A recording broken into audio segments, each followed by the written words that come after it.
Hi guys, Tim here from PPF Fitness, where we help climbers recover from injury, move better, train smarter and ultimately achieve more.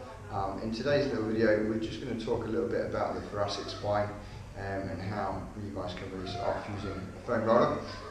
So to give you a little bit more insight, the thoracic spine is that part of the spine that essentially all your ribs attach to. So it comes from just at the base, roughly the base of your neck, down to the bottom of the rib cage around that belly button position. Now because as climbers we tend to get very tight lats, very tight chest and pec minor, and we're pulled into that very rounded kind of positioning. The thoracic spine tends to get pulled into a rounded posture quite a lot, and all the musculature along the spine across the back tends to get very tight, which means that we get restriction in movement, and it's really difficult for us to sit up nice and tall and get that extra height when we're on the wall.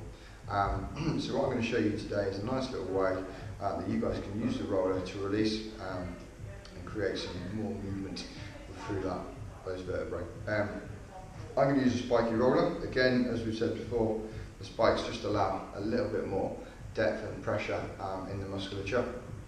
So feel free to have a go with a spiky roller or with a softer roller.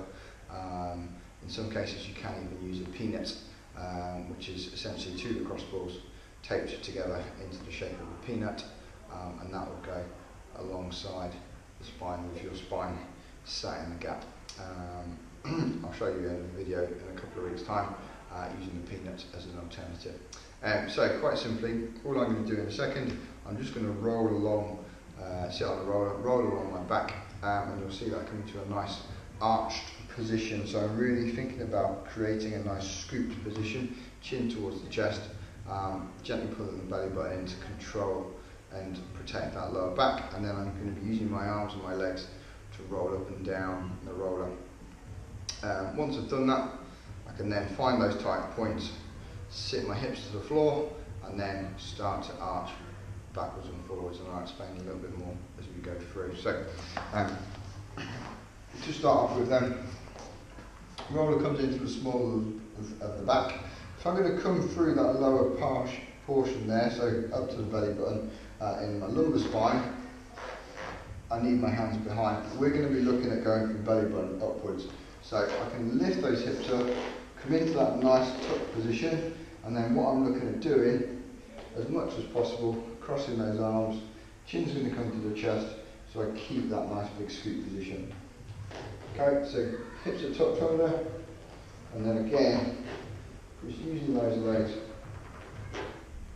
to roll up and down that thoracic spine. Once I've got the tight spot, bring my hips to the floor, come from that closed, that arched position, nice deep breath in, breathe out, take the elbows up, open up,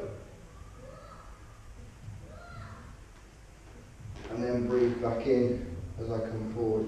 Really important that we move with the breath and that you're not holding the breath at any point, okay? And I can use this method to literally kind of go one vertebrae at a time,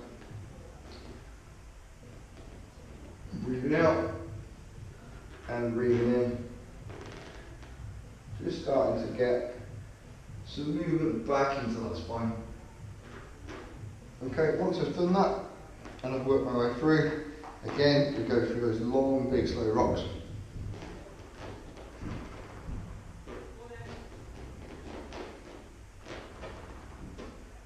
To finish off. Cool. So that's today's video, guys. Have a play, see how you get on, and most important thing, when you are doing this one, it should feel nice and releasing. You may obviously find some tension in there, which isn't necessarily going to be pleasant, but it shouldn't give you pain as in, ow, this hurts, this does not feel good. Okay, let's just be very clear about that. It is used as a release. It should feel on that scale, a pain scale of 1 to 10, around about 6 or 7, so bearable, but the pain is a good releasing feeling, not a, ow, I'm doing myself more damage feeling, okay? As always, if you've got any questions, please do send them in, and look forward to speaking to you next week with another little video.